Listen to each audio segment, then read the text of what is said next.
shouldn't be hard. Life should be a fun-filled adventure every day. So now start joining up dots. Tap into your talents, your skills, your God-given gifts, and tell your boss, you don't deserve me.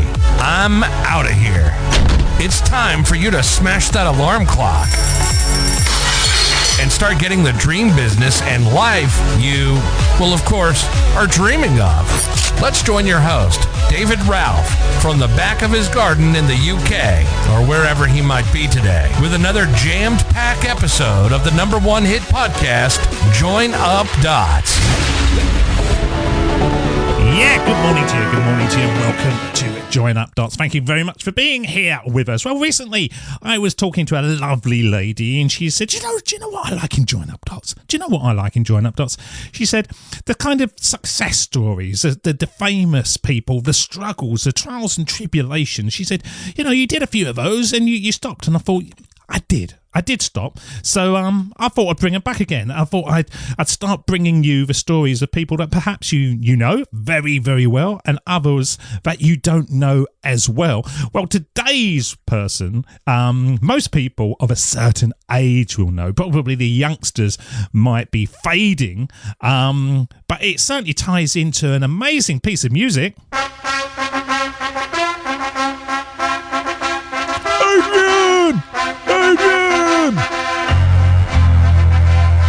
Yeah, we're going to be doing the Sylvester Stallone success story. Now, Sylvester Stallone's story is one that has inspired many people, and it's almost one of myth, because from the depths of the Hollywood blacklist to his status as, for many people of a certain age, i.e. I'm in my 50s, he's a household name, and the actor and writer is a true success story. Now, his Rocky movies and his Rambo series and his Expendables as well are some of the most famous films in history, and he went on to become a celebrated director, businessman, philanthropist and author. Now, in his 70s, he remains one of the world's best-known actors, but his route to success was anything but easy. Now, he was born in New York City on June 6, 1946, to Jacqueline Labofish and Frank Stallone, and his family background is Italian-American. He also has two older sisters named Toni and Julie Ann. Now, his mother left her husband when he was only 3 years old, so he had a difficult upbringing. So he moved with his siblings to live with their father's parents in Washington Heights in northern Manhattan. And he started out as an amateur boxer. Acting wasn't part of his thing, and he won numerous Golden Glove competitions, which was one of the dots that gave him insight into a world that later on would be his key to success. And as we see time and time again on Join Up Dots, the dots are not always clear at the time and can only be referenced as an amazing opportunity that came our way later on down the line. Well, he attended high school at DeWitt Clinton High School, but he didn't graduate as he had poor grades due to his persistent acting career, which he'd really started to hone in on.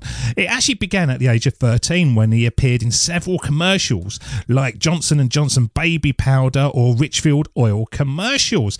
He also then appeared alongside Michael Caine on the Phil Silvers Show back in 1955, as well as Mickey Rooney's Variety Show, and he thought he was on his way. He could see where he was heading, and it was obvious to him that he had the talent to make himself a star.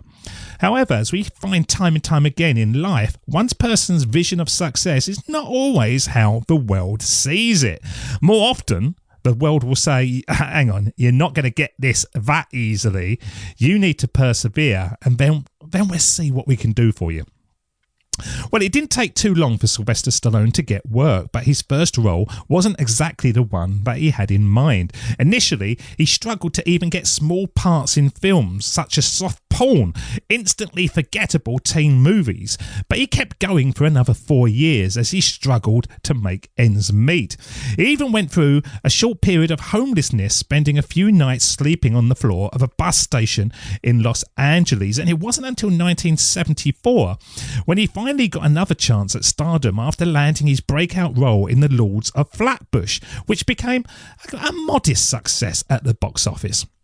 Now, although this film marked the beginning of a career that would span 4 decades and over 60 films, he was forced to accept a small part due to being rejected by many casting directors who just didn't think he had what it takes. In fact, nobody thought he had what it takes, and a lonely, poor and often starving 2 years passed by, whilst the dreams and passions to make it as an actor took hit after hit. The following year saw him star alongside Charles Bronson and James Coburn in the crime thriller Death Wish. While this movie didn't generate much attention initially upon release, it was actually panned by critics.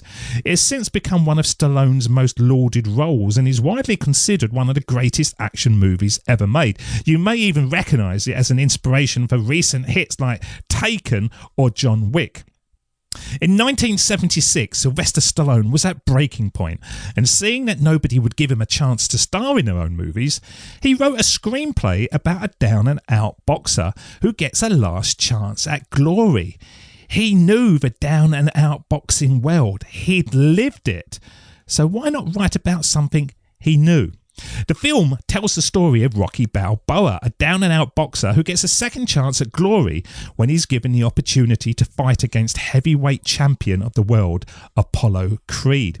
Now, the script he'd written starred himself because he hoped to star in the part as well. Now, because of his lack of acting experience and Hollywood connections, no studio wanted to make it with him in the lead role. They loved the story. They were willing to make the film, but they didn't want him. It was time to do some serious soul-searching and find a way around the endless obstacles that kept on coming up in his way. Even though he was desperate for income, he decided to turn down the amount of $350,000 that was on offer for the work, even though he had only $106 to his name. He had no car. He was trying to sell his dog because he couldn't afford to feed him. And instead, Stallone thought about it and said, I'll be both writer and director on the condition that you let me play Rocky Balboa for free. They went with it, and Rocky became an instant hit when it was released in early 1977 and received 6 Academy Award nominations, from which it won 3, including Best Picture. By taking risks to share his vision with the world, Stallone's $106 investment in Rocky turned into $7 million. And then the struggles occurred again, as after his initial success with Rocky, nobody else wanted him for anything else other than that, and he struggled for several years as an actor before hitting it big again with First Blood, Rambo, and then Rambo First Blood Part 2. These films were both box office hits that earned him millions of dollars and increased his popularity with audiences around the world who enjoyed plenty more of the Stallone muscle-flexing movies, sprinkled with a few turkeys that he and his audience wished he'd never made. Now, as we see, when people get a certain amount of success and money, they feel they can tackle other things. And he created a variety of businesses to help him become even more successful. He owns a chain of restaurants which include Planet Hollywood, Planet Dailies, and Raging Bull Fast Food. He owns a chain of gyms called the Sylvester Stallone Fitness Centers. The first location opened in Las Vegas in 2016 and now has 5 locations across the United States. The company's website includes information about his health club facilities as well as nutritional programs that can be purchased through them. He also owns casinos. One is located in Las Vegas, while another sits on Native American territory in North Dakota. He was one of the first of many celebrities who lent their names to clothing lines during the 1980s and 1990s, and his line was called Sly Gear. Now, if it seems that Stallone now had a golden touch and nothing he did failed, think again. This business failed, and this followed his first major business failure, which was a restaurant called Eat Your Heart Out, which he opened in Los Angeles in 1992. The business was closed after 2 years due to financial problems. He then endured more when he tried to open a club called Club Paradise in Las Vegas in 1998, and the club was forced to close after only 3 months due to poor sales. The venture ended up costing him $100,000 and earned him the nickname the worst businessman in America. But Stallone knew that failure was simply part of the game, and the more time you failed, the more you succeeded too. Now, this whole story is about failure, but it's also about redemption. It's about overcoming adversity and refusing to give up. It's the classic Hollywood rags to riches story with all its ups and downs, triumphs and tragedies. But at its heart, though, it's just one man fighting against himself and the world to get what he wants out of life. And sometimes that man wins and sometimes fails. So are you willing to do whatever it takes to make your dream come true in life? Are you willing to take the hits and keep moving forward? If you have that ability to keep going, then you're on your way to greatness and success is waiting for you. You just have to get past the failures and the obstacles that will naturally come your way. And as Rocky famously said, "You, me, or nobody is going to hit as hard as life. But it ain't about how hard you hit. It's about how hard you can get hit and keep moving forward. How much you can take and keep moving forward. That's how winning is done."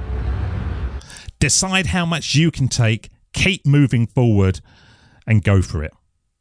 Thank you for listening. That was Join Up Dot's Sylvester Stallone success story, and we will be back with you again shortly with some more episodes. Until next time, see you again. Cheers, see ya. Bye-bye. That's the end of Join Up Dots. You've heard the conversation. Now it's time for you to start taking massive action. Create your future, create your life. It's the only life you've got. We'll be back again real soon. Join Up Dots, Join Up Dots, Join Up Dots, Join Up Dots. Join up Dots.